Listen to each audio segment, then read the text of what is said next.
Welcome to Tub Talks with Damon, my very special guest back in the tub. For more action is Benjamin Heim, Shepard. Greetings, fans. Good to see everyone. It's so good to see you again. Thank you for having me on this lovely winter day in the warm tub. It is. Fabulous. A warm tub on a cold winter day. Yeah. I can find very refreshing. It's a good chance to relax and take a few minutes. Talk from about some life. of the chaos we're in the middle of. To kind of reflect. Oops, and that's the bathtub telling me to release some water. While we are talking, and before we get started, I just want to ask you, Ben, what do you like most about your body today? Well, I think I like my brain. Okay. And I like, because the brain lets me know to breathe it out, right? Like, the brain lets me know to remember wonderful things, to feel what I feel. I mean, to have the dreams that I'm having and the visitations and the thoughts, the sensibilities. So yeah, the brain. The greatest sex organ in the body is the brain. So I'm embracing that today. So do you remember the Urge Bar on 2nd Avenue? Yeah. So I was there once, and there was this drag queen contest, and they had you go up on stage, and they said, draw your favorite sexual organ. Yeah. And it was all these men, and it was actually one woman, and they were drawing their penises, and the woman was drawing her vagina. Yeah. And I went up there, and I drew a brain. Yeah. Well, and I was like, well, that's the most important sexual it organ all I begins have there. is my brain. And it all begins with the conversation. yeah, I was eliminated that round. You were eliminated? Yeah. Okay. they weren't having it. Non-competitive games. Let's go with non-competitive games. The most important sexual organ we have is the one between our ears. Right, our fantasy And space. that's going to make or break the pleasure that we experience. Yeah, the that meaning. we talked about a lot in our first The interview. meaning, the connections, the friendships, the everything. I mean, It's that's wonderful. all. Now, is there anything about your physical body that outward appears that you are appreciating these days? Let's see. I think my farmer's tan. Okay. It's from the south. Is this a hard question? No, it's let's see. The farmer's tan. I mean, you can take the south out of the boy, but you can't take the boy out of the south. It never goes away as the years go on. You know, little of this, little of that. How old are you now? 55. Wonderful. How does it feel to be 55? I mean, Is this what you thought 55 was going to feel like? it's better than I thought it would be. Wow, how so? Because I'm in New York City. I mean, I'm teaching. I'm like, I have a tribe of friends. I have other colleagues that didn't make it to 55. My friend from my high school class, one of the fabulous smart people in our class.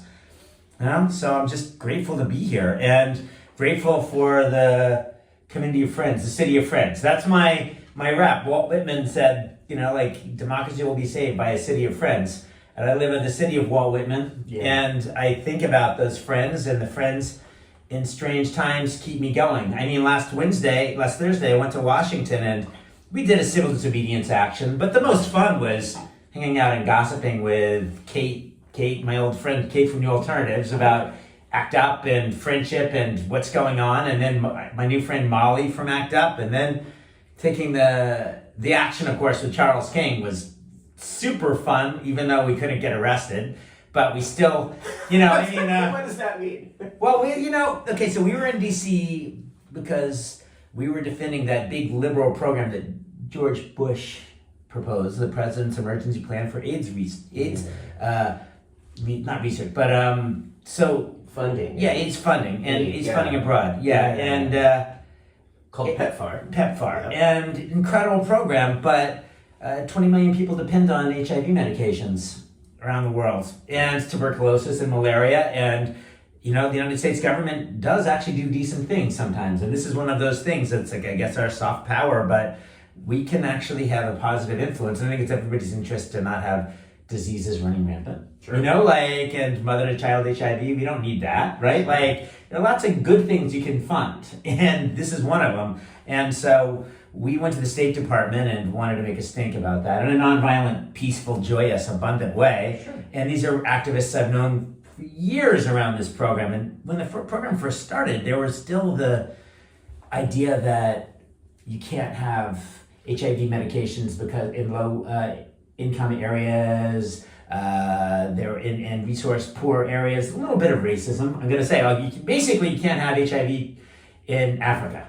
And it was ridiculous, right? And you give somebody a pill to save your life or no pill, most people will say, I would like that pill Yeah. to save my life. So it was a lot of work to make this program work 25 years ago. And it's been 25 years of fighting for this program. So we were making a stink. We were acting up, trying to make some noise, at least to say, if we're going to draw a line in the sand, this is one of those lines we'll draw in the sand. So we couldn't get arrested at the State Department, so we went to Constitution Avenue and the 23rd and all lay down on the streets. And some people got to lay down, but I was in the line with Charles King and Kate and a few other people, and they were grabbing us and throwing us to the sidewalk. Then you try and run back in the street. And one cop actually said, look, I love your message. I love what you guys are saying, but we're not going to let you guys get in the street today. And at that point, I was like, okay. And the cops were all really cute they were riding bikes. I hate to say, like, I like a cop on a bike not using fossil fuels. So, I thought that was kind of cool too. And so one of the cops, they're very looking great in their uniforms, but they were not going to let us get arrested. So then What does that mean, though? They're not going to let you get arrested? Well, sometimes for some actions, you will, like the Kavanaugh hearings when I was in D.C., if I had painted on my hands, "Believe women." So I would stand up, and all I did in the hearing, stand in the back, was say "Believe women," and they pulled me out of the hearings and arrested me. From the court? From the court, yeah. It was just the confirmation hearings. Yeah. While he's busy saying that I believe in the precedent of Roe v. Wade, Right. And we're going to support that precedent, I was saying "Believe women," and Right. and we got arrested immediately. Okay. But the point we were trying to say is, we're standing up, bro. We think this is ridiculous. And this is petitioning government for redress of grievances. This is First Amendment expression. Yeah. And sometimes our First Amendment expression is their disorderly conduct. Action creates a reaction, but we didn't, and sometimes the media will only cover you if you're getting arrested. So we were trying to get arrested to draw attention to this issue. Yeah. And, but then we just took the trip, drove home and had a conversation with Eric Sawyer and Tim Murphy, and we had a 4-hour conversation about writing and men and activism and social work and friendships. These are people I've known for decades. And the fun part of it is you talking about the activists that aren't here anymore. Keith Kyler, not here anymore. Some other of the heroes that aren't here anymore. And it's fun to remember them. It's fun to have this group of people you've known and you've been doing this work for this long, and you're still fighting around this stuff and enjoying it. You're fighting a target but you're enjoying your camaraderie together. You're laughing about, the absurdity of it all as well. You have to embrace that. So you were trying to get arrested last week when you were protesting the cuts to PEPFAR. And we're actually hoping that they will save the program. Rubio says, well, there are you can save the program. You can file waivers, but they fired everybody who knows how to fill out the waivers for the program. I still think we can save the program. I still think a lot of this is shock and awe to intimidate people. But I hope they don't want to have 20 million people without their HIV medications. But they've got different strategies. So meaning the Trump administration. The administration that seems to want to repatriate, bring people from the Afrikaners have been treated poorly since the anti-apartheid movement won in South Africa, which seems strange to me. It seems like I would think the apartheid movement in South Africa is one of the glorious social movements in our history, and I think people have every reason not to. Truth and reconciliation came out of that movement, and that's one of the most important things that's ever happened in a social movement, is to actually say, we're going to talk about what happened. We're going to talk about why Stephen Biko was killed. We're going to talk about what happened to apartheid activists. And people might have feelings if their children were killed. Yes. We're not talking about hurting people. We're not talking about violent retribution, but we are talking about what happened. Yeah. And we don't have enough of those kinds of spaces. Nuremberg, you didn't have those spaces. The Cold War starts and things change, and we can't really talk about these things. So I think... So the line between apartheid and AIDS meds is...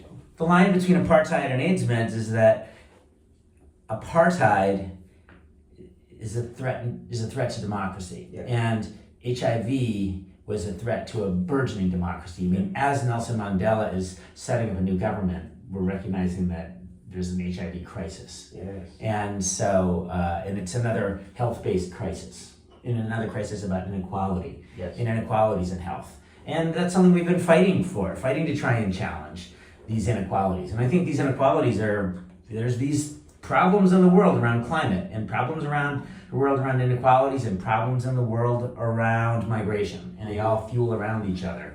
And the more we're going to have inequalities, the more we're going to have migration. The more we have climate problems, the more we're going to have migration. Right. And then you're going to have these backlashes. Right. And that's where we're living right now. So you went to DC to protest the cuts Yes. being proposed Yeah. to PEPFAR. Yeah, the freeze. They have a freeze on the program right now. And despite civil disobedience, you said you couldn't get arrested.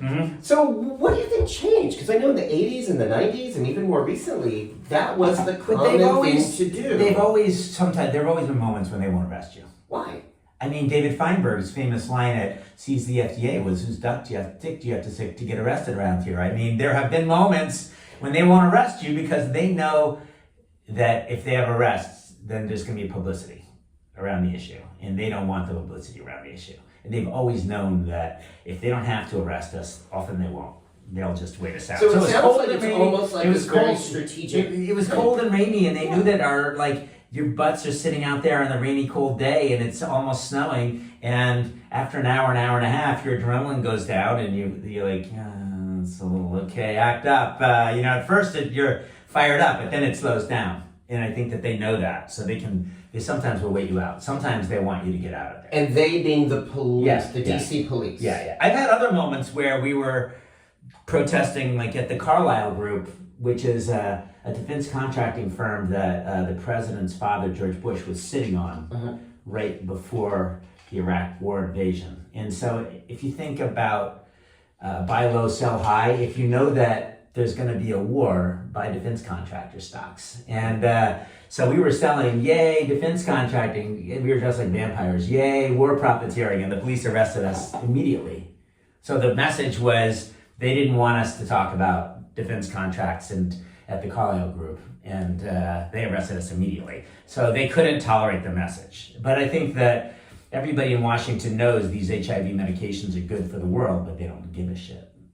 So the strategy from the part of the DCPD was not to arrest you in order to not create publicity. Yes, I think it might have been attention. the Capitol Police. Yes, yeah. And that was a little disappointing for you. Yeah, but you have to be flexible. Say more. You have to be. Well, if you get rigid, we're going to get stuck. You know, I mean, and we'll fight another day. We will advocate another day. And I think we made our point, and we got some ink around the issue. And I think the people inside knew we weren't going to just lie down. Yeah. I mean, we're not shock and awe that I can't pay attention to this important program being frozen. I'm going to pay attention. I'm also not going to panic every day about it. And that's an important difference, is to say I'm following a policy issue, I'm organizing around it, but I'm not panicking every day. Because there's a lot of stuff going on. You know, we still have laws in place. They may not like diversity, equity, inclusion, but the Americans with Disabilities Act is still the law of the land. The Civil Rights Act was passed. You know, Johnson signed it. The Democratic Congress signed, backed it up. Like, it took a lot of work. And these laws don't just go away because somebody doesn't like them and says we don't want diversity, inclusion, and equity. You're like, sorry, that's our country's built on dealing with difference. Right. It's not always easy. Some years we're better at it than others, but part of our democracy is dealing with difference. So I'm really hearing this toggle between taking action, understanding what's happening, staying informed and aware, and figuring out how to take action, but as you say, not panicking every day. Yeah. People are really struggling with this right now. People have always struggled with this, Yeah. but especially now during the Trump administration. I know a lot of people who can't find that balance. Right. How do you find that balance? Well, I think that we all knew it was coming. We all knew, I think the night of the election, many of us weren't feeling so good when we saw I was playing Cards Against Humanity, and I had the Daniel Radcliffe card. It was filthy fun, potty talk, and then I looked up and the whole board went blue. I mean, red, the whole country, and I was like, oh, we're not. This isn't. This isn't happening. So I had a bit of a panic then. Yeah. I mean, but I think you got to adjust to reality. You got to adapt. But I also think not reacting to everything is important. I mean, that's in my yoga and mindfulness practice, whatever that means. I'm not one to think you're going to solve every problem with your mind. I mean, stop poverty, cure cancer. I don't think yoga is going to cure that. But I do think feeling peaceful in the day, knowing I don't need to react to everything, and being able to breathe it out, that helps me. It may not be for everybody, but if I feel a little stressed and I can sit with my thoughts and realize thoughts come, thoughts go, and they're powerful things, but sometimes you can let thoughts just fly away. But, some thoughts you gotta, oh, whoa, my mom fell down. Let me run and go help my mom out. That's real. Let me deal with that. But like every single absurd thing that's happening, I don't need to react to that. So how do you discern what needs your attention? Well, it's a little bit of the serenity prayer, right? I mean, I think it's good, So say that for people who don't know, what's the serenity? So some version of it is God give you a difference between knowing what you want to fight and what you can fight and what you can't fight, and the wisdom to know the difference. What you can change and what you can't change, and the wisdom to know the difference. You're not always going to know what you can change. Right. So I do think we have to try and engage things. Right. Democracy is not a spectator sport. We have to be out there. We have to be smart. Yeah. But we also, I think, need to find some peace.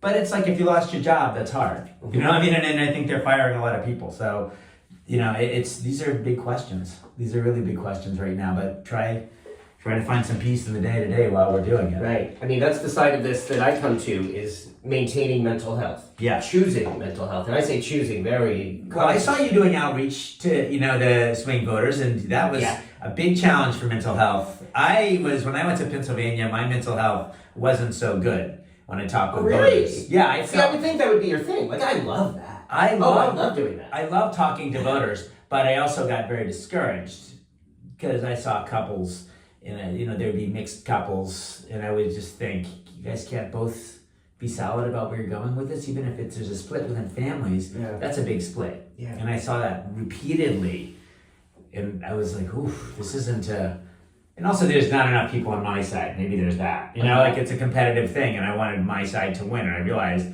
my side wasn't winning on this one. Yeah. So. Yeah. No, I love those conversations, but to me that falls under the umbrage of things I can affect, maybe not control, but knocking on doors, talking to hundreds of people is something I can do, which really helped my mental health during the last 10 days of that election cycle.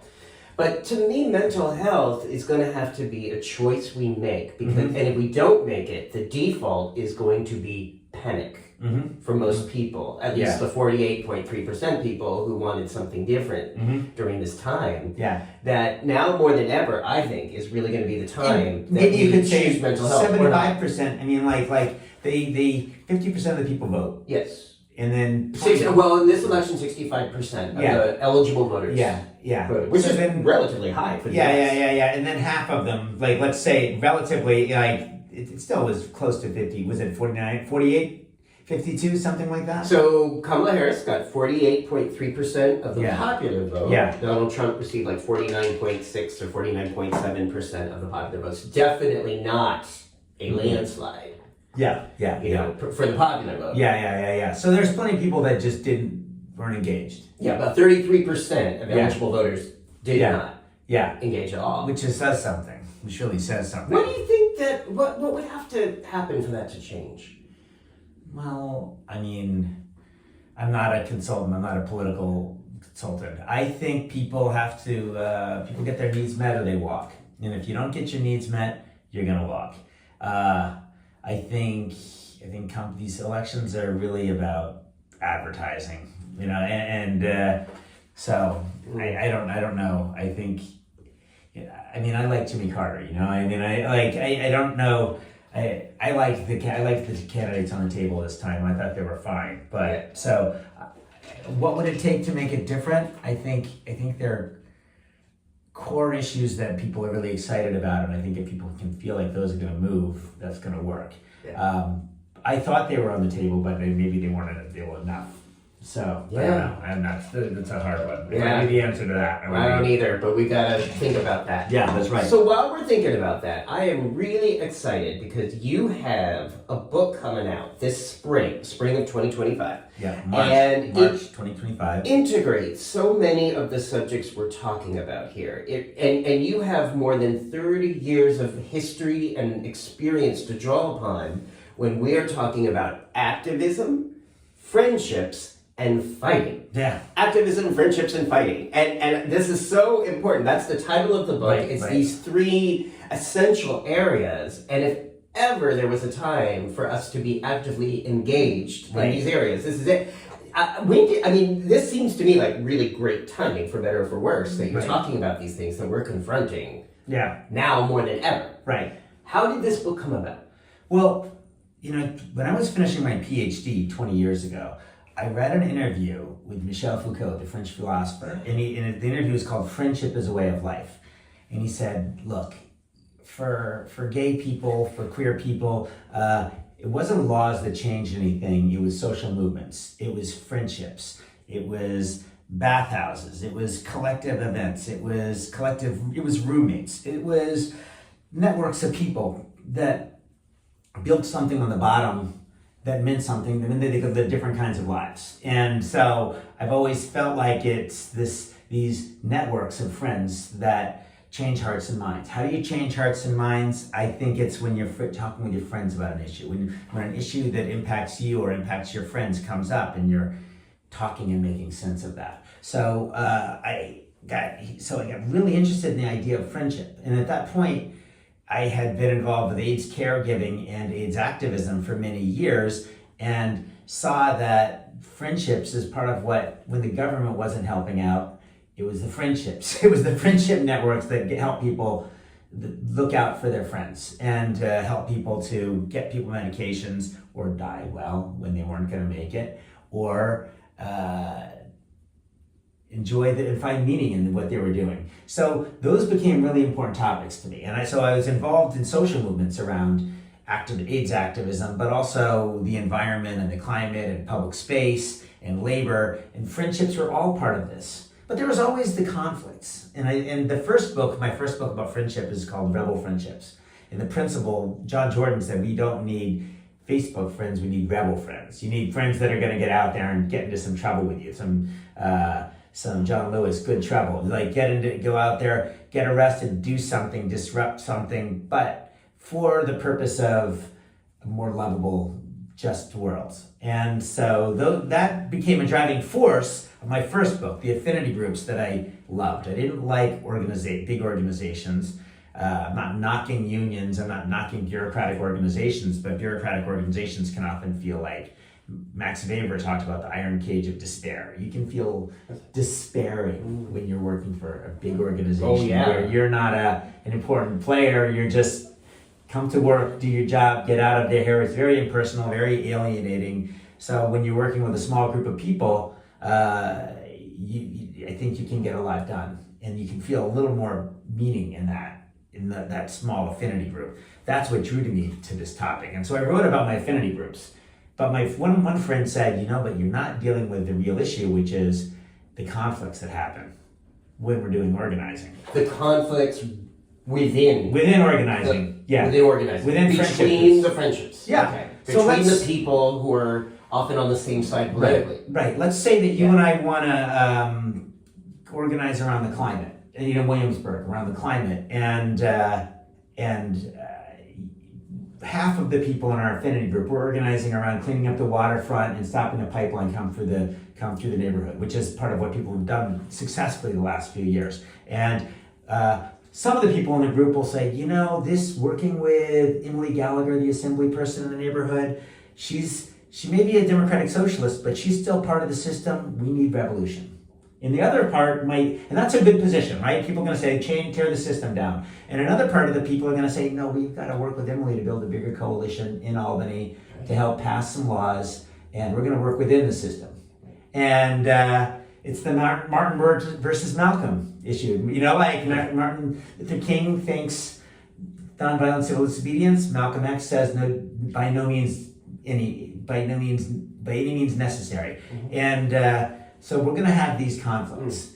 And the question is, if we have a conflict around how do we deal with an issue, how do you and I keep the conversation going, right? For HIV prevention, you and I both have worked in that world, and there are some people that say, wear a condom every time, right? That's always been an argument, right? And yet we probably both know from lived experience that not everybody wears a condom every time. And there are lots of sex acts where you don't need a condom, right? You can touch each other and have a great time.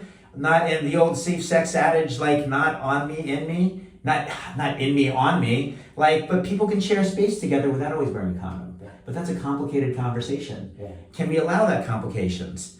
And you don't have to have Larry Kramer say, you're an advocate of unsafe sex if you want to have a subtle conversation.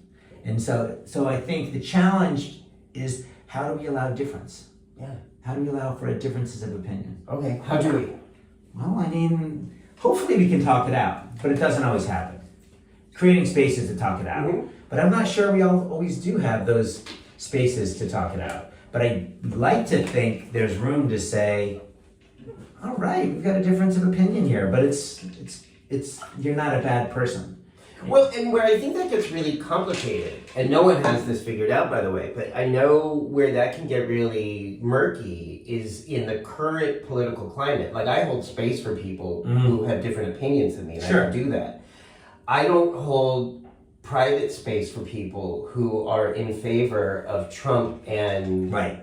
just, hateful, misogynistic, Right. transphobic policy. Yeah. There's no space for that. But that's not different from who I was 30 years ago. Where I Right. was, if you hate me because I'm gay, then Then we're not going to we're be not friends. we're not Yeah. we're not going to be Yeah. besties. Right. But it's a balance, right? It's like, Yeah. where do we draw that line? Where do we have safe boundaries for ourselves while creating space for difference? What do you think? I mean, look, I think that within the Black Lives Matters protest, people didn't like the expression defund the police. And other people said, how about let's create funding for social workers, in social services instead of violence. And I think that being able to create a space where there's more room to just say, there's this complicated problem in front of us. Mm-hmm. Let's think about different ways of talking about this, and let's think about different ways of advocating around this problem. And I think that's important. I think it's important to be able to say, in my classes with my social work students, undergraduate social work students, we say we don't have trigger warnings in the room. Okay, we're gonna. This is social work. You don't know who's gonna walk in the room. We're gonna agree to disagree, and we're gonna be respectful. That's sort of the ground rules my students establish. Is like but we don't have to agree about A, B, and C, but we do have to agree to respect each other, and that's something important. But I think in our culture, in the United States, we occasionally walk into the old scolding finger, the puritanical finger, right? I spent a lot of time in Berlin the last few years, and one of the things that I've noticed is if you're really having a nice time dancing, the fun police aren't about to knock on the door and say, Damon, you're having too much fun dancing. But in New York, I have often had the fun police come and say, you're having too much fun dancing. And I think, so there's this sense that if people are enjoying themselves, the little bit of the Emma Goldman thing, you're dancing at the party too much, Emma. You don't look like you're being serious anarchist. And Emma says, no, I need to be able to dance a little bit. She didn't say if I can't dance, not my revolution, but she did want to be able to dance. And I think we still have that scold that says you shouldn't enjoy yourself. Yeah, and even in movements, we can be scolding. Yes. Oh, you have a difference of opinion about harm reduction? Uh-huh. Therefore, ad hominem. Yeah. And that happens to people. We know a lot of people in the sex wars that felt like, wow, this is my community, but maybe I wanted to have safe, not just safer sex monitors in the club. Maybe I didn't want to just have anything goes in the club. Mm-hmm. But I wanted to have safe sex so this place could be open. And some people got torn one for saying that. Mm-hmm. So there's not always room for differences of opinions, for complicated differences of opinions. Well, so that I think is really the murky, complicated area. Mm-hmm. Is what do we do then when we are politically on the same side? Right. We have a foundation of harm reduction or progressive policies between us, but have fundamental differences in how we treat people or how we see sex worker rights or social justice or Black Lives Matter. Right. Or the Kendrick Lamar Super Bowl. Yeah. The halftime show. Yeah. Because that, as we're filming today, is what for reasons way beyond me, I can't understand why people are freaking out about this. Well, I loved it. I don't know. But apparently, what I don't understand, and we can talk about social media, but sometimes people on social media post reactions to something and I don't know what they're talking about. Yeah. So they're like, all these people are saying this, but who are all these people? Because the people I know really liked Kendrick Lamar, or just were sort of indifferent. I was sort of indifferent of the Yeah, no, that's the eternal question. I mean, people with social media, there's a lot of opinions out there, and it's easy to not look at somebody in the eye and pop an opinion. Right. But so in terms of creating friendships and activism, we are in 2025 now. Do you think it's easier today to create friendships in activism circles, or is it harder than it was 30 years ago? I think there's every opportunity to participate and find your affinity group. And that's what I think people can do really well. Cleve Jones has been talking about that. Like, find a few like-minded people, call each other, look out for each other. What's going on this week? Talk with them about that. What should we do this week? You know, while you're trying to take care of yourself and not get exhausted by doing too much. But, there's a trans march on Saturday. I can't make the Monday one at Langone last week. I was too exhausted. But my friend Kate said, but the one on Saturday at Union Square. And I was like, oh, okay, well, I can do it 1 o'clock on Saturday, right? And Kate is making a list of cool actions. And you can pick what you want to go to. But so I think it's fun to see people, and it breaks the isolation. And that's important. In person. Yeah, just seeing people in person is really important. Sometimes the protest isn't just about changing decision makers, but supporting ourselves. That's really, really important. Want to make sure people hear that in case they spaced out right there. Yeah, we want to be able to just see your friends, right? And so much of activism and showing up is about is often about social capital. Time, quality time with your friends. Yeah, see it's each a other, win-win. Get a coffee, stroll out, gossip a little bit, see your friends. People. Now, again, is this easier to organize this in 2025 than it was in 1995? I don't know. It seems easy for me, and I know there's a lot of critiques of social media, but I have an easier time plugging in now. Yeah. But back then, I still found ways to plug in, but I find it easier now. But we still struggle with the difference. I've spent a lot of time in Sarajevo, and there was a civil war there 30 years ago, and essentially it was a civil war over power and religion, right? But you walk around Sarajevo, it's like Vienna, beautiful Austro-Hungarian Empire, wonderful place with multi-ethnic place, and everybody's outside in cafe society having a coffee in the coffee shops. But some people decided we don't like the Muslims. And that's that. And I'm sorry, there's lots of ways to describe it, but they started shooting their neighbors. And they had a siege on their neighbors in Bosnia. And I think, so how do we look out for our neighbors? I think it's a really big question right now. How do we, I don't know if I'm answering your question, but I think it's important for us to look out for our neighbors right now. Because there's going to be some weirdness coming out. I think you're saying social media can be used. Yeah. It can be a means to organize, to galvanize, to communicate, to connect. To me, I think that tracks as long as we're intentional. And that's the key, is how we are intentional with the use of electronic media to communicate and organize with others. But also the old school, getting on the horn and calling people. Is that still working? Yeah. I think so. Like old-fashioned phone calls. Yeah, phone calls and knocking on the door. Yeah, phone trees, knock on the doors. Yep. Make sure that... we're in New York. What doors are you knocking on? I'm knocking on, I guess, metaphysical doors, but I'm trying to walk out. I have a ritual of I go to church on Sunday, go to Judson, and then I meet my some friends in Washington Square Park, and then I find my way over to the bookstore in the East Village, and I see who I run into, and then I see who I run into in Tompkins, and those are just spaces where I run into people. And so that's community. Yeah, that's community, but it's also just saying, hey, I'm thinking about you. Hey, what's going on? Oh, you need a coffee? You need a snack? Because there are people that hold these spaces, and it's good to support those people that hold those spaces, but just to see the people along the way. This is a wonderful city.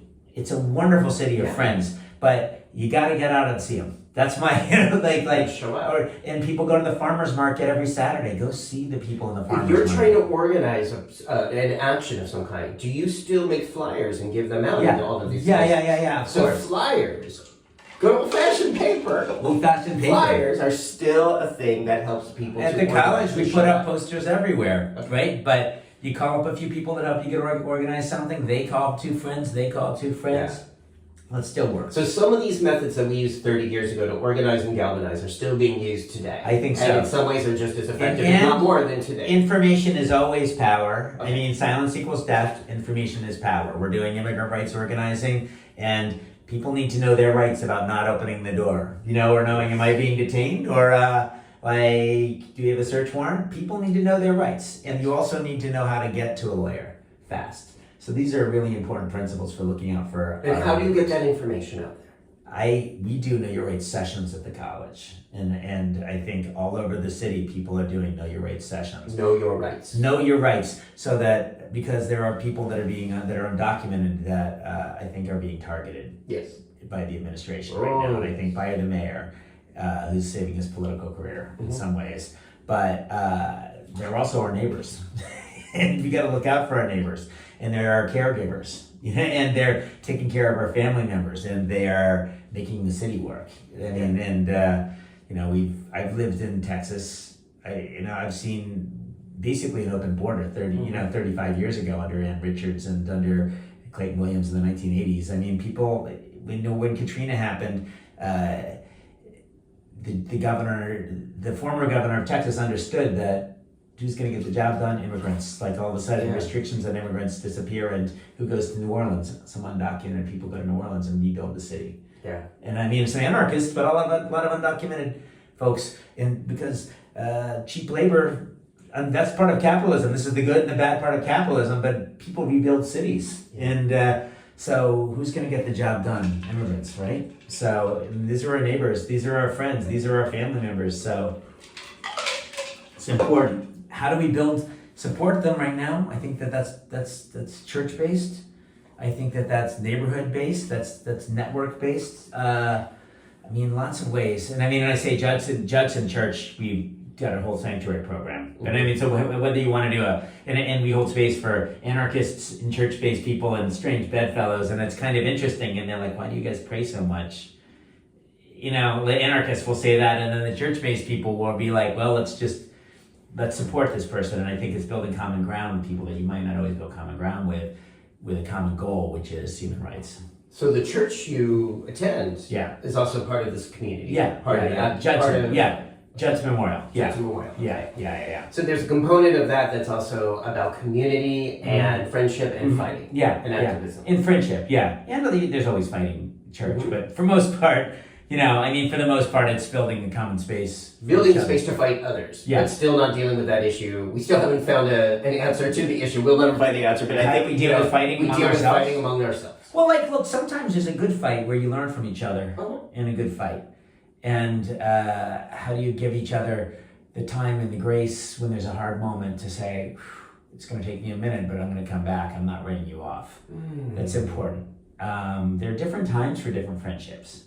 Reginald from Vocal said that, so sometimes it's going to change, and that person might not be in your life anymore. But it's also heartbreaking when friendships disappear. And that's the thing I've sort of tried to track and make sense of, to feel not alone. If you track, Carl Jung and Freud's correspondence when their friendship was breaking down was an anguished breakdown. And I think if you read the stories of Herman Melville and Nathaniel Hawthorne, they were dedicating books to each other, and reviewing each other's books, and Hawthorne, I think Melville wrote a glorious review of The Scarlet Letter, and then Hawthorne said, you should make your book about a whale an allegorical story. And then, who knows what happened? Some people say that Melville made a pass at Hawthorne, who knows, but they only saw each other one more time. Wow. What went down between Freud and Jung? Why were those I think there was an idealization, de-idealization. I think that there's a sense that, what I love about the Freud-Jung conversation is that Jung would say, okay, you ask everybody about your dreams, tell me about your dreams. And Freud passed out around Jung on 2 occasions when Jung switched sides and said, tell me about your dreams. And I think that Jung said, we're not going to be prophets here. This isn't a religion. This is a science. And Freud said, well, you're all into God. And Freud said, well, you're into sex. That's the only ideology of neuroses. There's more to it than that. And they finally said, no, we need to stop corresponding. It's incredible correspondence. And I I think, there were a lot of pot shots about introverts and extroverts. And I mean, there was a lot there. The letters is amazing. So and sometimes there are people within a disagreement where people can ride it out. Mm-hmm. And I think like Audre Lorde, who is a sort of a hero in Berlin, where I spend a lot of time, like Audre Lorde was able to say to people in Berlin, like, look, there's racism out there, and you may be white, but this still impacts you. This will impact your life. And she had an incredible network of friends that looked out for her. And they looked out for her all the way until she was gone. So I think the friendship networks that look out for you are incredible. And so the friendship, it makes life meaningful. So, but how do we deal with the conflicts? I mean, air them out. If you can try and avoid the ad hominem stuff, like say what that is. If you can avoid saying, calling someone a name. You're a Nazi. Yeah. I see that all the time. That happens all the time, right? I mean, and maybe we can just say, I don't agree with your policy around this. Right. In the name calling, I don't think that's going to advance anybody's. It doesn't. Yeah. I mean, again, this is where I come back to what is your intention? Mm-hmm. If your intention is to shut people down and divide people and get people more entrenched in separation, then name calling is an effective way to do that. Because it's reductive and it's just like blah blah blah. Right. So ad hominem. Yeah, I mean, so I try to sort of say, how do we have a conversation where we invite people in? Call people in. Yeah, and I think there's some wonderful professors at Smith College that have been talking about this. Like, invite somebody in instead of calling them out. So they invite them into you're having a hard time. Well, let's invite you into a larger conversation about why you're having a hard time. Maybe that's like, I think we're in a moment now where there's been so much pushing people out that whatever this broad left is, it doesn't always feel inclusive. I mean, that's what, and Naomi Klein talks about that in her Doppelganger book, is when someone feels excluded, there's often Steve Bannon to say, well, you can come talk to our group, and we'll be happy to tell you you're courageous. Or Jim Jones or Charles Manson. I mean, this is how cults thrive, is by saying to someone, oh, you've been excluded and shamed by your social peer or your family group, but I will offer you the moon and the stars if you just do this thing, if you just kill these people, if you drink this lemonade, if you hurt people, you'll be part of us, then you'll belong. You'll belong to this group. And I think I've seen that a lot with the MAGA stuff. There is a inviting into people who have felt isolated, insecure, cast out by their families and social groups. And the MAGA people are saying, hey, you could, just run into the Capitol and break a window and you'll be one of us. Yay. I know I'm being very reductive, but that I think is how we've seen some of the shift, not all, but some of the shifts. Right. And I would say that there's got to be can we tolerate each other? Can we tolerate because the consequences if we don't is that. If we exclude people, if we, quote, cancel people, or always resort to getting rid of people, someone else is going to be there's language, I mean, with all lives matters. Like, obviously, I think Black Lives Matters, right? All lives matters will matter when Black Lives matters. Nonetheless, if people flub up and don't say the right term, can we try and create more grace? Is it possible to have more grace? Would you say grace is an important part of this traversing these delicate lines between disagreement and friendship and activism? Yeah, I think giving people a little room to stumble. Because I mean, Laura Berlant talks about the idea of there's nothing worse than being scolded by someone with a theory. Oh, you said something wrong. Oh, and we've all had that. Oh, you didn't frame it right. Oh, it's better to frame it like this. And it's a clever mental acrobatics, and you see it in New York, but it doesn't always help people feel good about themselves. So I say no one opens up their minds or their hearts when they feel judged or condemned. It is biological. It is our central nervous system, the fight or flight instinct saying, oh, if you're going to attack me, the first thing I'm going to do is defend myself. And then my brain, which we talked about earlier, the brain goes, we're closed. The heart goes, closed for business. We're not going to listen. We're not going to listen with our brain. We're not going to listen to our heart. And that's really at the level I think that we can create change and humanity. And I've seen this firsthand, that when people are respected, their minds and their hearts are more amenable. I mean, and one of the things I love that you work on is principles of trauma-informed practice, which is, and everybody, it's like trauma practice 101, but it's safety, right? It's safety. It's being inclusive, but it is empowerment based. It is safety, empowerment based, choice based, letting people choose to engage in practice, letting people choose their treatment modality. But if they don't feel safe, let's start all over again. Right. Let's get back to that safety part. And yet, creating safer spaces isn't a simple thing, because we've all got different ideologies around what safety is. Right. So it's tricky, but that's the human, I think, biological programming in this. It was the same thing canvassing in Luzerne County in Pennsylvania. Yeah. I could go to someone's porch, and the only way I could possibly engage in a dialogue was to create, or at least hold that sense of I support you and respect you, even if I don't agree with you. Sometimes there can be transformation there. Not always. Some people are going to shut the door, scream at you no matter what. Right. But some people are open-minded. Right. If you just have a civil, respectful human connection with them. Right. And I've seen that in harm reduction. I've seen that in therapy, in trauma-informed care, in canvassing. Right. I feel like that is missing a lot from conversations where people engage in screaming. But it takes time. And that's one of the challenges. We don't always have enough time. I wish we had more time sometimes for these long conversations. I mean, we need more bathtubs. You need more bathtubs. That's where I conclude here. It's like we need more tubs. I mean, in canvassing, I would not just have, a lot of people didn't want to talk. Absolutely. You know, so, I don't know. It's a big question. Yeah. Do you think, I'm a little on the, I don't really know how I feel about the efficacy of canvassing at this point. I'm not sure. I'm not sure. There is some data that supports it, but I think there's some data that shows it doesn't really move the needle very much. I'm not a political scientist. So, okay. I'm not a political scientist. I think more is interesting is how do we build space where we share spaces for disagreements. And I think you and I were talking before we started about what happens if, like, you talked about a harm reduction point, which is maybe pre-exposure prophylaxis or post-exposure prophylaxis. How do we handle it if people have an intense disagreement around something like harm reduction? I've seen people say, oh, this is advocating lack of safety, and I don't think that's what you're saying. So how do you handle those? Why do you think people have those big reactions around that?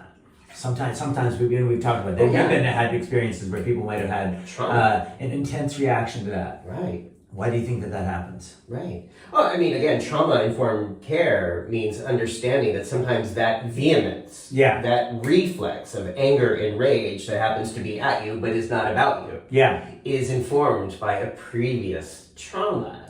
And usually in our community, it has to do with something that happened during the AIDS crisis where people were dying left and right in a very cruel, traumatic way.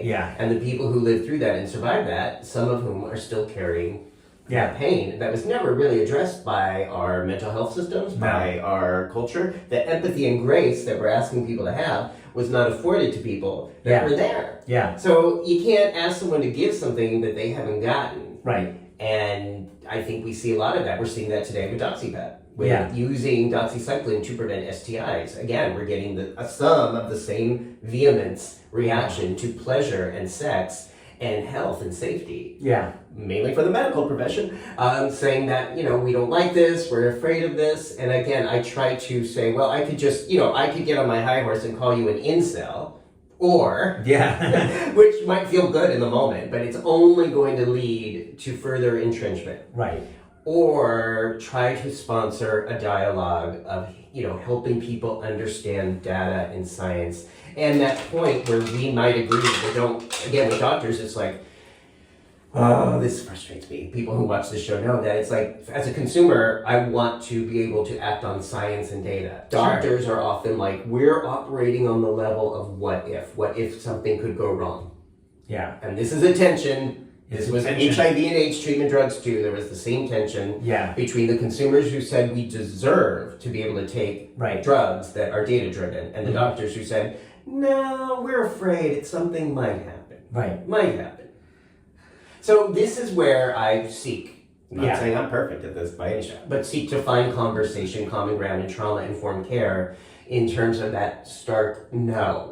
Yeah. To, especially when it comes to science. I mean, look, people live in their worlds. They live in their silos. People, Yeah. we have some black and white thinking that the world is this way, the world is this way. There's dancing projections, and people, when they see those projections, they see those shadows, they react, they run away. It's very human, Right? And we want to find a way to have grace to call that in. Yeah. I mean, shame and should and be able to see this is an interesting, subtle element. I mean, there's the myth of the cave. People have always seen, oh, that's a scary, bright light. I want to get away from that. I'm going to run away from that light.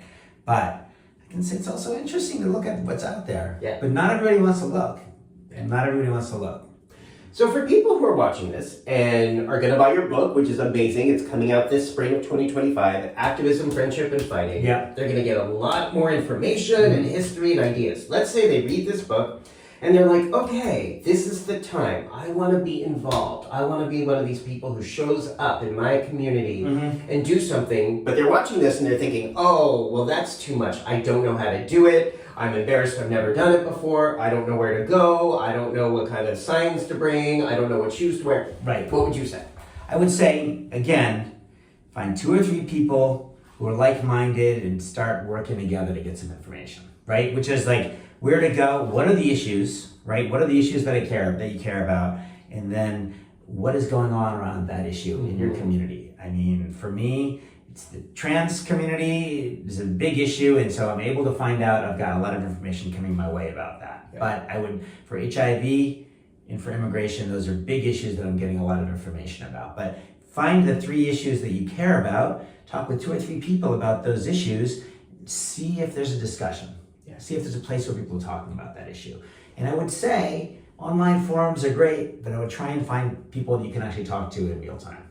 That's going to be important. It might be your council person in your neighborhood. It might be the farmer's market. It might be the library, right? It might be your city council. It might be Union Square. But find a physical space where people are talking about this. And what if people are living in an area where they're afraid to show up, or they think they may lose their job, or something bad, like they can't get arrested if they show up to protest? Sure, it's a great question. I mean, first off, I do think petitioning the government for redress of grievances is a constitutional protection, and we still are a constitutional democracy. So we do have every right to speak out. And I think being able to speak out and have differences of opinions is part of our democracy. And let's just remember that. Even if you are a little afraid, it's time for courage. I'm not saying be safe about it, be strategic about that. I mean, it's like when kids were coming out in high school. Sometimes it's not smart to come out in high school if you're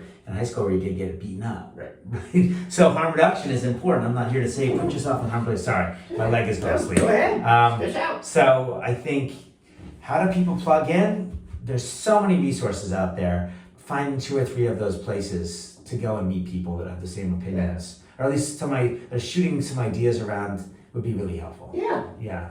So. And I'd say even if you can't be, for any reason, if you can't show up to an event or show up to a protest, you still might be one of those people in the phone tree. Who helps to organize, or helps support, or maybe gives rides. There's so many ways to participate, and it doesn't mean showing up. You could be a person that writes checks. Right. You could be a person that financial support. You can drive people. You can drive people. If you have a car. You can make cookies. Oh, yeah. You can donate. The cookies. You can sing. These movements, we need people that can do everything. Yeah. And the more you can do to help, the better. But whatever you can do is wonderful. Right. That's the big thing to know. Whatever you can do is wonderful. Yeah. When I was 22 years old and graduating from UC Santa Cruz, Bettina Abtaker. Oh, yeah. Do you know her? No. Okay. No, she was in the Bay Area, major, I think she's still alive, major feminist, lesbian, had been accused of Marxism, all this stuff. But she's very much a leader, and she came to speak to a group of us I organized this event, where she came to talk to a group of us seniors who were graduating. And the question I asked her is, there's so much happening, this is 1993, so much happening in the world, I don't know what to do, I don't know where to start. She said, Damon, there's always going to be shit to shovel. Yeah. It doesn't matter where you start. We need you to grab a shovel and shovel the shit. You can do it there, you could do it there, you could do it in one spot, you could do it in different spots. But do something. Just shovel the shit. And I remember that for my entire life, and that's sort of informed my activism, is just do something. You can shove a little bit here or go deeper there, but do something. But place matters, and I think Pete Seeger talked about that. Find something local. Don't let what you can't do keep you from doing what you can do. Yes. There are things in your neighborhood you can do. Yes. And you may not be able to change Washington, D.C. in the current moment. I think long term we will, but right now maybe you can't. But maybe you can change your own community. And I think that's a really big one. Think locally, especially now. All politics is local. So beautiful. Think locally, act globally. Beautiful. You may have said this already, but last question. What, if anything, gives you hope right now? Just people. Yeah. They're great people. Every day they're great people. I mean, and they're thoughtful and they're conscientious and come with the election. I mean, I was depressed about the election, but I still felt like there's so many great people doing so many great things every day. And you win some, you lose some. That happens. You win some, you lose some. But there are also so many great people making art and singing and creating movies and making great food. I mean, go dance, go enjoy yourself, it isn't so serious. Yeah. I mean, it is serious, but at the same time, you can't feel like it's the opposite side of the same coin. Yeah. We have to take it seriously, which means we also have to be able to be silly. Life is so strange and serious that it's hard to take seriously sometimes. It's hard to take seriously every day. Beautiful. I think it's a little much. Beautiful. Yeah, it is too much. People are going to burn out really fast if they just panic every day. Thanks for the TED Talk. Sure. Appreciate it. Let's keep it going. Let's keep it going. So, everybody, thank you for watching. Ben's book is going to be available. The link is right down below to get your book. If you're watching this in the spring of 2025, you can pre-order it. And if you're watching this after, you can order it. The links will be down below wherever you tell me. And there's some book talks coming up. Yeah. March 9th. At Village Works Bookstore, Ooh. March 16th at Lucky Bar for poetry, and March 30th at the Bureau of General Queer Services at the Gay Community Center in New York City. Beautiful. So those links will be down below too. So if you're in the area, come talk to Ben. I think I can make at least one of those. I hope you do. So I would love to come be there. bring questions. And if this matters to you, if these themes are relevant for you, as Ben said, think locally. How can you show up? What might be happening in your area? If your cause isn't being represented, maybe you can start something or just have a meeting where people who also care about PEPFAR or immigration or reproductive rights or whatever it is that you are passionate about, just to see where the other people in your local area are thinking about that and what might you be able to connect to. Cook with each other. Cookies. Cook with each other. Have cookies. Share dance. Space. Enjoy. And there's a lot of ways. There's a lot of joy in this. I mean, the 2 or 3 people, affinity groups, 3 or 4 people can do a lot together.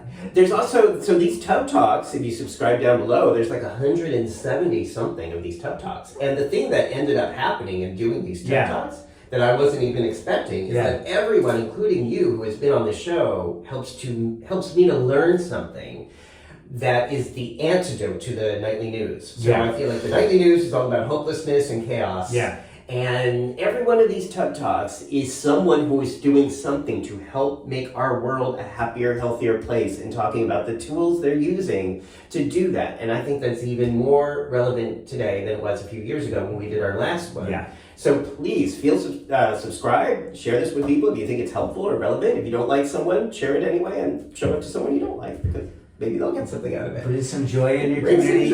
Enjoy yourself along the way. Otherwise, and I want to thank you for taking time to be here You're today, the best. in the middle of all the work and all the protesting, to sit in the tub with me. Thank you for the conversation. All right, everybody, have a great day. Ciao, ciao.